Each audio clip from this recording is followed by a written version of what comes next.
생명보험 현황부터 이어서 진행할게요. 뭐 모르는 말이 없어요. 제가 다 같이 읽지는 않고 그렇게 하려면 시간이 한도 끝도 없으니까 모르는 단어 나오면은 그거 짚어지는 식으로 진행할게요. 그리고 어차피 문제 시간 때 뭘 외워야 될지 이거 책 보면은 다 중요한 것 같잖아요. 그러니까 뭐가 중요하고 뭐는 안 중요한지 이거를 구별을 해내야 되는데 그거를 구별하는 방법은 문제를 보는 거예요. 그러니까 부분적으로 선별적으로 골라내야죠. 이걸 뭐 그냥 다 읽고 이해가 하면 돼요. 유가증권을 13번에 유가증권이라는 말이 나오는데 유가증권이 비중이 높다라는 거는 유가증권이 뭐냐면은 채권이에요. 채권. 보시면은 대출채권하고는 다른 개념이라서 대출채권이랑 따로 별도로 나왔나 본데 그냥 우리가 흔히 아는 그거예요. 국채, 공채, 국가기관이 발급하는 채권, 또 회사채, 사채, 회사채 그거예요. 그거. 근데 이건 그 증서죠. 일종의 뭐냐면은 이자 약속 증서예요. 이거를 내가 사면은 뭐 1년 후에 5%를 다시 이 채권을 반납을 하면은 5% 이자를 쳐서 이자를 함께 지급해 주겠습니다는 약속 같은 증서예요. 증서. 국채, 국공채. 근데 우리 일반 사람들은 모르지. 왜? 살 일이 없으니까. 보통 이런 뭐 생명보험 회사에서 국가를 상대로 뭐 미국채, 미국인이 더 안정적이잖아요. 미국채도 사고 달러로 사고 이런 거래를 하는 그 채권이다라고 알고 있는데 개인들은 살 일이 없지. 개인들은 그냥 예금하고 은행을 거의 주로 거래를 하니까 이런 거 살 일이 없지만 은행보다 좀 더 이자율이 높지. 왜 이걸 사겠어요? 은행하고 거래 안 하고 이자가 더 높아요. 이자가.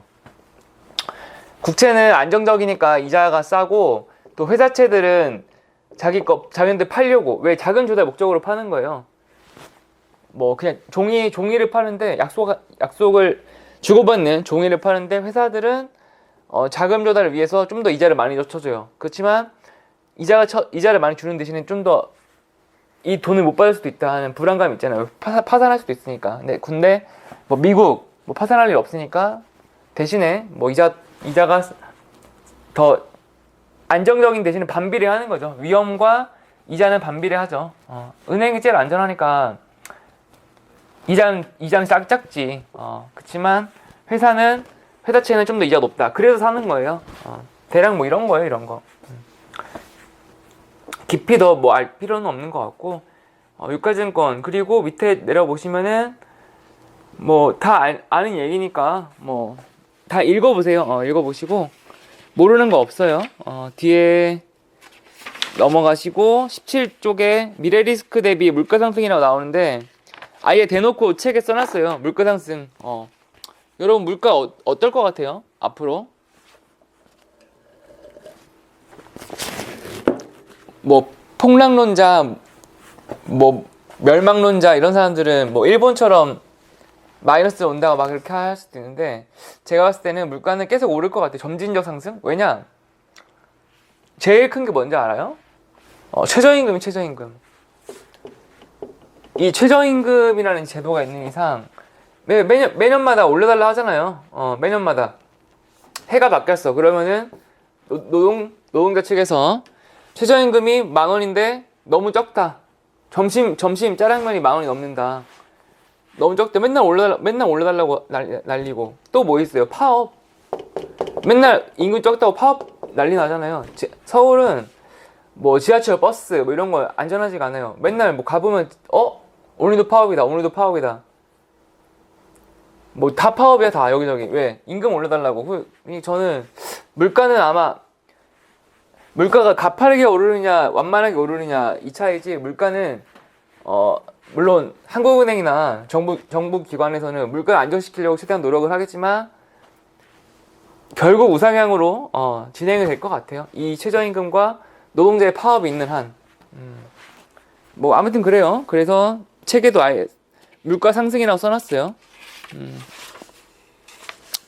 그리고 물가가 상승을 하면은 정부 입장에서는 어떨까요? 나쁠 게 없어요. 미국도 계속 돈 찍잖아요. 미국에서 경기 부양한답시고 막 투자 늘리고 뭐 세금 깎아주고 뭐 보조금 주고 보조금, 전기차, 뭐 환경 친화적인 사업을 해. 그러면은 뭐 보조금 혜택 주고, 공장 건설하면은 우리 주에 공장 건설하면은 보조금, 세금 깎아주고, 세금 혜택 주고 막 이렇게 하는 게, 정부 지출을 막 늘리면은 나라가 디폴트를 해요. 아르헨티나처럼 습관적인 디폴트, 습관적 파산. 우리 정부 지출 너무 많다. 도저히 경제가 걷잡을 수 없다. 우리 스스로의 힘으로는 디폴트를 파산을 하거든요. 근데 미국은 전 세계 제1 국가야. 그럴 걱정이 없는 거예요. 그냥 막 자기들 맘대로 해. 그래서 뭘 믿느냐? 물가 상승을 믿는 거예요. 옛날에 빚이, 원래 미국에서 정부의 빚이 뭐 1000조가 있어. 1000조. 근데 1000조가 10년 후에 보니까 물가 상승 때문에 1000조가 우리가 아는 옛날 그 1000조가 아니야. 그러니까 물가 상승 때문에 빚은 가만히 있어도 빚이 작아지는 효과가 있잖아요. 그냥 물가 상승 방치하는 거예요. 그러니까 물가가 오르는 게 사실 좀 좋아요. 왜? 물가가 오른다는 거는 사람들한테 소비를 촉진하거든요. 그러니까 오늘 생파 가격이 오늘 사면은 1000원이야. 근데 내일이면은 막 500원으로 다운이 돼 있을 것 같아. 물가가 하락해서. 그러면 누가 이걸 소비를 해요? 오늘 안 먹고 말지. 다음에 더 싸질 텐데. 그럼 반대로 물가가 상승하면은 대파가 1000원 하던 게 한 달 후면은 막 2000원으로 뛸 것 같아. 그러면은 막 미리미리 땡겨갖고 막 산다 이거예요. 그러니까 소비를 촉진시키는 효과가 있는 거예요. 물가 상승이라는 게. 그러니까 정부 입장에서는 보나 뭐 나쁠 게 없지. 다만 완만하게 하는 게 좋죠. 너무 급격하게 오르면은 지지율 폭락해요. 물가가 너무 가파르게 올라가고 서민들 다 죽는다 이렇게 아우성 나와요. 그래서 점진적인 게 가장 좋다. 아무튼 뭐 그렇고, 어디 봅시다. 또 가계 18쪽에 보시면은 우리나라의 가계 자산 현황인데, 현황에 보면은 금융자산 22%라는 말은 예금, 우리나라 사람들이 현금성 자산이 22%, 나머지 77%는 부동산. 이 뭔 말이냐면은 다 아파트에 다 몰빵하고 있다는 뜻이에요. 우리나라가 되게 기형적으로 이런 게 높죠. 왜? 우리나라는 70년대 급격한 산업혁명, 급격한 성장으로 땅값, 강남 벼락부자지, 벼락부자. 강남에 허허벌판인데 강남이 개발되면서 갑자기 땅값이 막 올라. 그러니까 부동산 투기가 엄청났잖아요. 그러니까 우리나라 돈이 다 땅에 묶여있는 거예요. 땅에 묶여있다는 뜻이 뭐냐면은 가계대출이에요. 가계대출. 가계 빚내서 부동산을 많이 샀다. 그러니까 우리가 아파트 내 명의로 샀지만 은행 거잖아요. 은행 대출이 70%야. 내 돈은 30%만 썼어.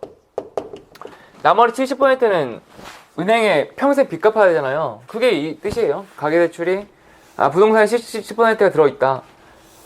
내 명의로 되어 있지만 사실상 70% 빚을 지고 있다. 이게 왜 이렇게 빚을 권장하는지 알아요? 그 일본처럼 될까봐. 일본은 한 방에 못 걸었잖아요. 10억 하던 아파트가 한 방에 1억, 다음날 1억 됐잖아요. 그게 부동산 버블 붕괴잖아요. 그러니까 그걸 막기 위해서 강제로 막 사람들한테 수요할 수 있게끔 빚을 막 권하는 거. 빚 내면 집 살 수 있다. 빚 내면 집 살 수 있다.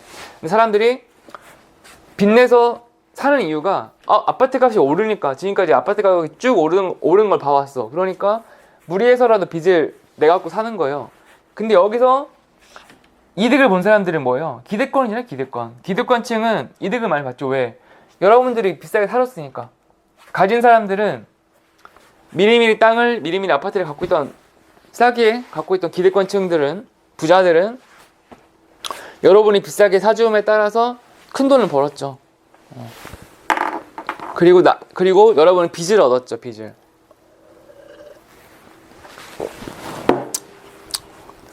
뭐 한국이 어떻게 될지는 아무도 모르지. 아무도. 누가 앞으로 어떻게 될지 누가 알겠어. 하지만 빚을 내지는, 전 빚 내는 것까지는 반대고, 내가 살 집은 하나 마련해야죠. 제가 지난 손보 시간 때 얘기했듯이 내가 살 집 하나는 있어야 나중에 주택연금 또 받아야 되잖아요. 여러분, 주택연금 영목이지 해서 나중에 내가 주택 사서 내 주택 가격이 얼마가 되든 그거 나중에 팔고 연금으로 치환시킬 수 있으니까. 우리나라에 그 제도가 있잖아요. 주택연금 제도가.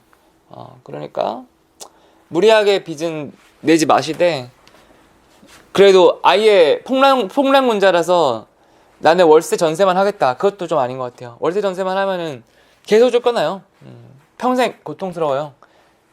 1년 됐어, 월세 올려달라, 월세 올려달라. 맨날 그 소리 듣고 어떻게 살아요. 집주인이 나타나갖고 월세 10만원 더 올려줘라, 그럼 얼마나 고통스러워요. 그러면 또 이사가고 괴롭잖아요.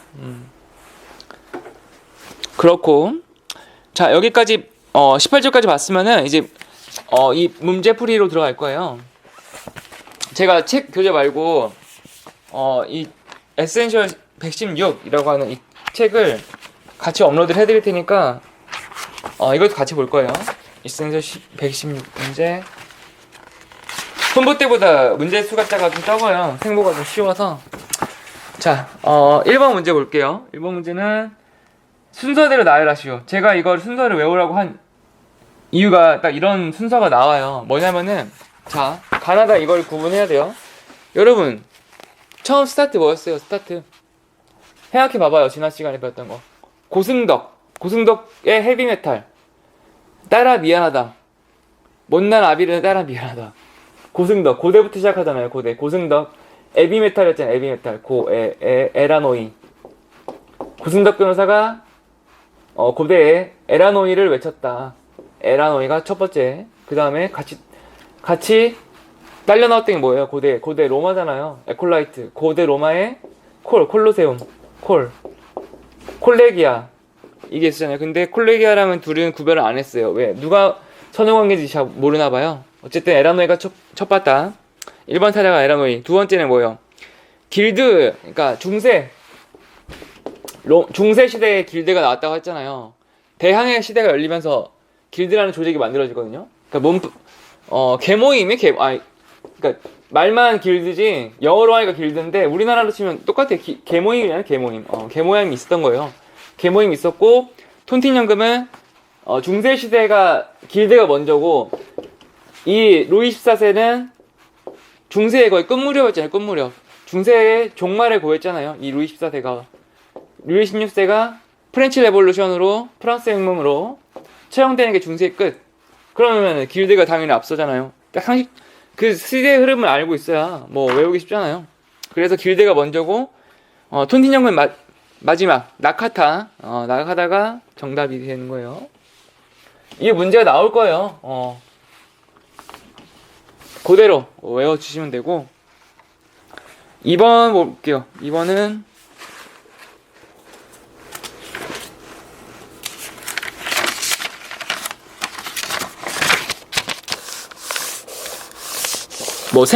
파스칼이 생파를 맞았어. 엘사가 천문학을 보면서 사망표를 봤어. 이영애가 광고를 했어요. 다 그거 허투루 들을 게 아니고 다 문제가 돼요. 제가 모의고사 때 문제가 너무 적다고 뒤에 단어 문제 나오는데 문제가 좀 적긴 한데 모의고사도 있으니까 너무 걱정 안 하셔도 돼요.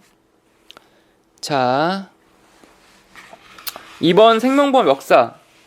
이 역사도 마찬가지로 문제가 이렇게 나오는데 이번은 좀 더 쉽지가 않아요. 뭐 70년대 개인수지 이렇게 나오고, 뭐 보험의 해, 이거 외워야죠. 어떻게 외워야 되는데, 자, 이거를 역사를 보기 전에 우리나라 역사부터 먼저 봐야죠. 이게 보험 역사 아는 게 뭐 중요하겠어. 우리나라 역사를 먼저 바로 알아야지. 우리나라 역사는 일단은 다 빼고, 이 일본, 여기가 1876년에 이 옆에 책에도 나오고, 옆에 글씨가 작으니까 책을 좀 봐볼게요. 책에서 처음에는 일제시대 때부터 시작을 하네요. 일본은 뭐 이걸 어떻게 했겠어요? 다 베껴온 거죠. 일본도 법은 뭐 프랑스, 독일 다 헌법 베꼈어요. 일본이 뭐 자기네들이 만들어낸 게 아니라. 보험도 마찬가지예요. 유럽 거 베꼈죠. 보시면은 1891년에 강화도 조약 때 일본에 대리점 설치했다. 이게 최초 도입에 나오잖아요. 근데 강화도 조약이 뭔지는 알아야지, 최소. 그래도 강화도 조약 정도는 이 근대, 그래 삼국시대는 잘 몰라도 되는데 그래 근대는 좀 알아야지. 얼마 안 됐, 우리 부모님 세대인데.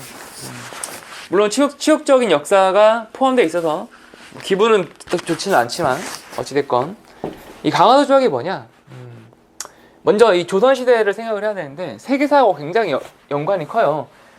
어제 제가 제 강의 촬영 기준으로 어제 얘기했는데 프랑스 혁명이 몰고 온 파동이 이 파동이 우리나라 전 세계에 다 미쳤어요. 전 세계에 군주제의 끝을 알린 거예요. 황제 루이 14세 황제 루이 16세가 단두대의 신민군에 의해 처형을 당하면서 군주제에 대한 변화가 불었는데 우리나라에도 비슷한 게 있었어요. 동학농민운동이에요. 동학농민운동. 녹두장군 전봉준이었나? 녹두장군.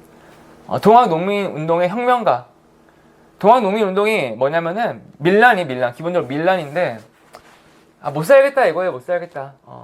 비슷해요. 프랑스 혁명도 전 시민이 뒤집어 엎었죠. 황궁으로 쳐들어갔죠. 근데 황궁이 그거를 막을 힘이 없었고 다수가 동참하니까 도저히 이길 수 없어요. 그래서 우리나라도 똑같았어요.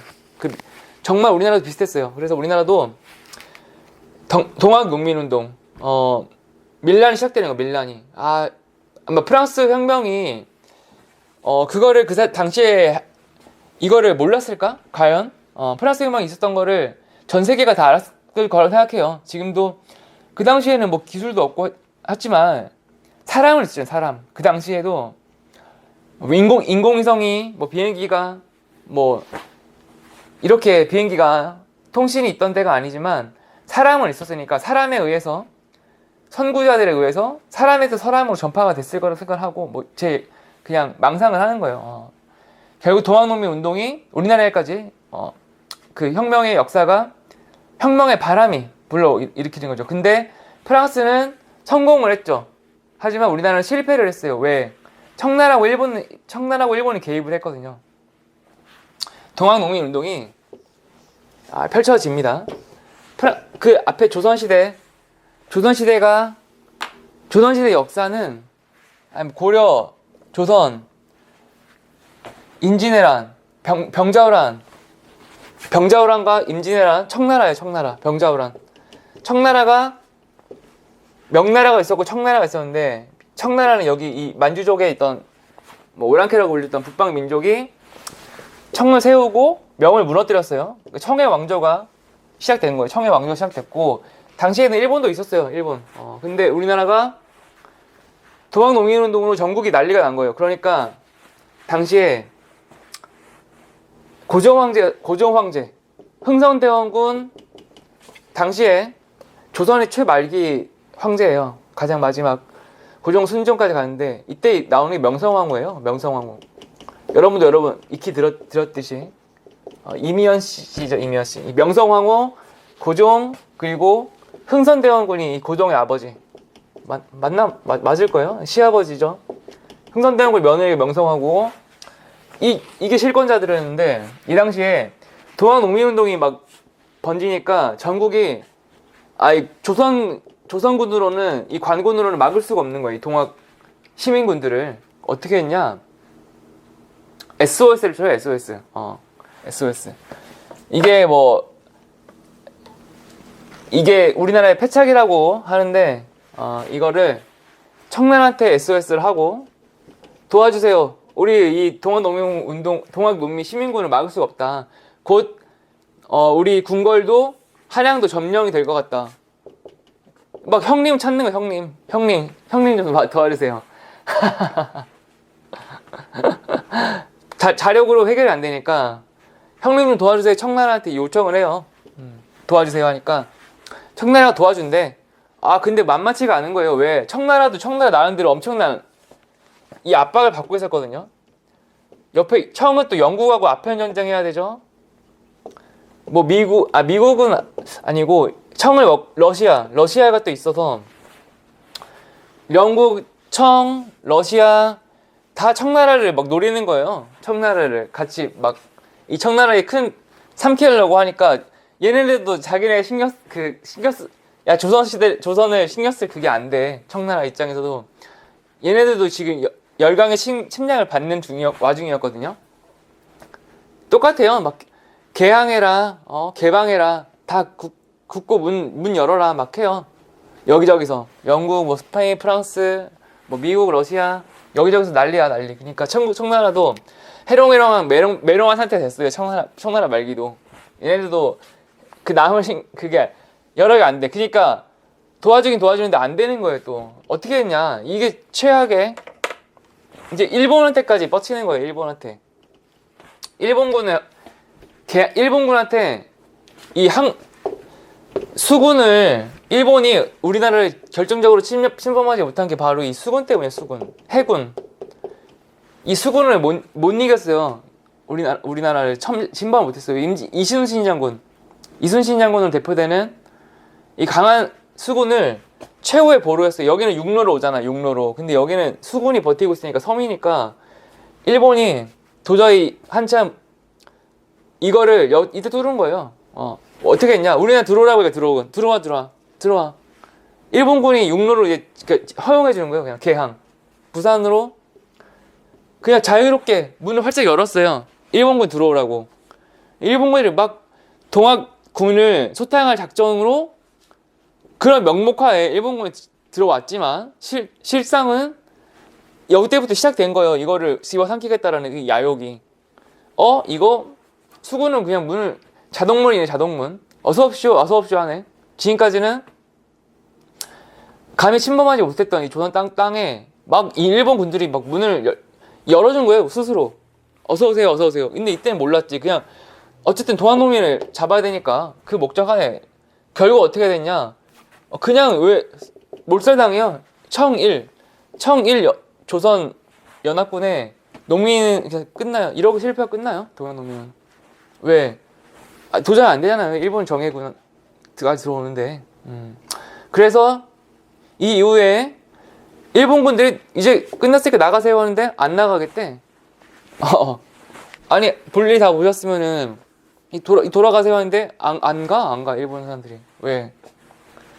아니, 들어올 때 할 때 언제 왜 나가라고 하냐. 갑자기 딱 주둔을 하는 거야. 그러니까 형님 도와주세요. 또 형님 또 찾아, 청나라. 형님 이거 어떻게 해야 되죠? 하니까 형이 그래, 아우가 뭐라고 하는데, 야 너네 이제 돌아가래. 근데 얘네가 싫대. 어떻게 그랬어요? 청일전쟁. 그 다음에 청일전쟁이래. 청일전쟁. 그래?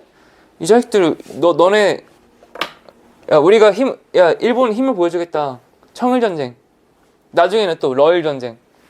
일본이 다 이겼어요.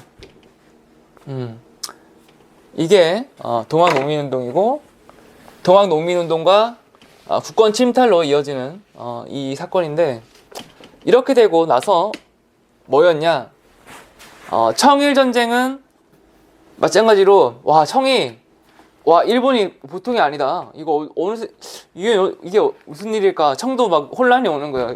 그 시모노세키 조약이라고 하는 시모노세키 조약. 요게 아니라 세키는 뭐였더라? 지역 이름이에요. 조약을 맺어요. 야 우리 싸우지 마. 쌀자. 화해 조약을 맺어. 그리고 우리나라한테 최초로, 우리나라하고 일본하고 최초로 근대 조약 맺었던 그게 강화도 조약이에요. 강화도 지역 이름이에요. 강화도 조약을 최초로 맺었어요. 뭐였냐? 강화도 조약 내용은 개항, 그리고 뭐 해안 측량권, 그러니까 우리나라가 갖고 있는 개항권, 그러니까 우리나라가 항구를 뭐 인천항을 개방을 하겠다, 부산항을 개방을 하겠다. 이 항구권을 달라 그래요. 야 우리가 너네 나가는 대신에 그래, 평화적인 화해를 하자. 일본군에서 대신에 이거 권한 좀 줘. 일본이 어떻게 했냐면은, 일본도 그걸 알았어요. 이거를 이 한반도를 한 번에 꿀꺽 삼켜버리면은 떡을 막 한 번에 한 입에 꿀꺽 먹어. 그 목에 걸리겠잖아요. 그러니까 어떻게 하냐면 떡을 잘게 쪼개서 먹으면은 소화가 시키기 쉽겠죠. 그런 생각을 한 거예요. 한 번에 먹으면 분명히 부작용이 일어난다. 분명히 탈이 난다. 일본도 두렵죠. 전 국민이 다 들고 일어나면은 결사항전을 펼친다면 본인도 쉽지 않다는 것을 예감을 했으니까 그렇게 하지 않고 하나씩 빼먹어요. 처음에는 개항권을 뺏어 먹고, 두 번째로는 법원, 헌법, 법치, 사법권을 가져가. 그리고 또 형사, 경찰 지휘권을 또 가져가. 그리고 하나씩 뭐 계속 가져가는 거예요. 우리가 갖고 있는 권한을. 그리고 최후로 을사조약, 을사늑약, 을사오적이라고 말하는 그 그 조약 때, 그게 1905년이에요. 1905년 을사오적, 을사조약의 해, 을사늑약, 이때 외교권, 최후의 보루였던 외교권, 이걸 가져가면서 모든 걸 다 뺏기게 되죠. 주다 보니까 결국은 외교권까지 박탈된 거예요. 이러면 이제 상실된 거예요, 이 나라의 기능은. 조선 나라는 없어진 거예요. 그리고 5년 뒤 1910년, 이때는 한일 합방, 한일 병합, 한국과 일본의 병사를 합치게 된다. 식민지이 끝났어요. 조선시대는 끝났어요. 이제 1910년 일제강점기 시작되는 거예요. 이게 강화도 조약이에요. 최초의 조약. 강화도 조약 연도가 나와요. 그 1800년대예요. 1876년. 그 강화도 조약 때 부산에 생부사를 설치를 했대요. 이 강화도 조약 최초에. 처음에 얘네들이 주비가 대단한 게, 강화도 조약을 체결시킨 때부터 벌써 이제 이 마스터 플랜이 짜여있던 거예요. 다 뺏겠다. 그래갖고 생보사가 설치됐다는 건 뭐냐면은 칼 들고 이제 쫓아가겠다는 거예요. 이게 그냥 칼만 안 들었지 강도다. 칼 들이밀면서 시민들한테 쫓아가서 너 한국 조선인이지? 그러면 이거 사인해. 딱 그래갖고 생명보험 가입시키는 거야. 왜? 생명보험이 뭔지 모르니까. 조선 사람들은 일본어로 써있는 이 종이를 몰라. 글자를 읽을 수가 없어. 그래서 막 사인을 하고 이 글자를 안다 한들 뭔 내용인지 몰라. 그러니까 속이는 거. 그런 식으로 해서 모든 재산에 몰수하는 거예요. 생명보험 설립하면서 재산 몰수를 하겠다는 거예요. 나중에는 뭐 전쟁 명목으로 숟가락까지 다 뺏어왔다고 하잖아요. 숟가락, 밥그릇, 총알 만들려고 녹여서 숟가락, 젓가락 다 뺏어갔잖아요. 그게 일제시대니까. 그렇게 돼서 강화도 조약이 1800년대 최초였고, 그때 일본의 생보사가 시작되었다. 그래서 문제에 보시면은 문제는 1번 1920년, 이거는 도입이 되었다고 하는데 1800년대 강화도 조약 이때 도입이 된 거지. 1920년 되면 이미 일제강점기 한참 진행 중인데 안 맞아요. 그래서 좀 양심적인 거는 1800년대하고 1920년하고 좀 기간 텀이 있잖아요. 그래서 좀 어렵지 않은 것 같아요. 구별하기가 너무 직접적이진 않고. 2번을 보시면 70년대는 생명보험 위주로 발전, 이거가 이 정답이고, 3번은 보험의 해는 70년대예요. 자, 그러면 일본 시대가 여기까지 걷고, 일본 시대가 일제 치하가 1910년대부터 우리가 광복은 언제예요? 광복의 해 언제예요? 1945년이잖아요. 8.15 광복의 해가 있기까지 이 30년이 일제 저항의 시대잖아요. 우리나라가 뺏겼고 어떻게 됐냐면은 그 다음부터는 고종 황제는 이제 끝났어. 황제가 끝났으니까 정부를 만들었어. 임시정부. 어디? 상하이 임시정부를 세우잖아요. 그게 누구예요? 김구. 독립운동가들이 일본이 우리나라를 뺏겼다는 걸 인정하지 않고 우리는 정부를 세우겠다 해서 정부를 세운 게 우리 한국은 끝나지 않았다 해서 항의를 한 게 그 상하이 임시정부예요. 그러니까 행정부를 따로 우리는 죽지 않았다. 우리는 정부가 있다. 한국에는 임시정부예요. 그게 상하이 임시정부.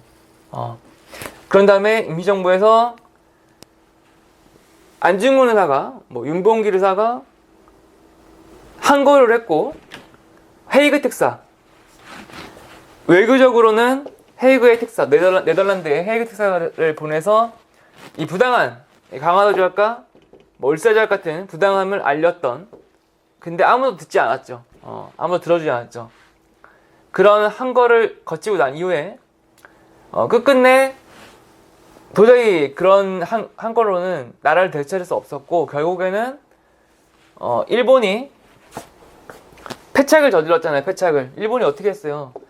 일본이 막 청일 전쟁을 하고 러일 전쟁 일으키는데 다 이기니까 계속 넓혀갔는데 청과 러시아도 만만치 않았어. 근데 그 상황에서 청과 러를 좀 더 유리한 고지를 점령하고자 미국은 뜬금없이 왜 건드렸을까? 미국과의 전쟁을 펼쳤죠. 미국과의. 청하고 러만 전쟁을 했으면 어떻게 됐을지 몰랐던 상황에서 뜬금없이 진주만을 습격하잖아요. 진주만. 하와이. 그게 왜 그랬냐? 왜 그랬을까요? 미국이 참전할지 몰랐대요. 미국은 가만히 앉아서 길 건너 불구경을 했었어요. 2차 세계대전 때. 1차 세계대전 때는 참전을 했다가 2차 세계대전 때는 중립을 지키고 있다가 참전할지 몰랐다가 감히 미국을 건드려? 일본에서? 그러니까 참전하게 됐죠. 거기까지는 정확한 건 알 수 없지만 제가 역사 전공자가 아니어서 대체 그냥 아무래도 미스테리. 왜 일본은 미국을 건드렸을까? 독일은 독소 불가침 조약, 소련과의 전쟁을 왜 일으켰을까? 그냥 프랑스, 영국과도 싸우는 것도 만만치 않았는데 왜 러시아를 침공해서 양방전선을 걸쳐서 패착을 했을까? 독일과 일본의 패착. 그 미스테리예요, 미스테리. 일본은 왜 미국을 건드려서 미일 전쟁을 일으켰고 결국 미국이 핵폭탄을 일본에 떨어뜨리면서 일본은 멸망을 했죠. 무조건 항복. 무조건 항복. 그래서 광복을 맞아요. 그게 근대사죠, 근대사. 여기까지 보면은 또 다음 내용으로 다음 시간에 또 이어질 거예요. 바로 이어서 다음 시간에 진행을 하도록 할게요.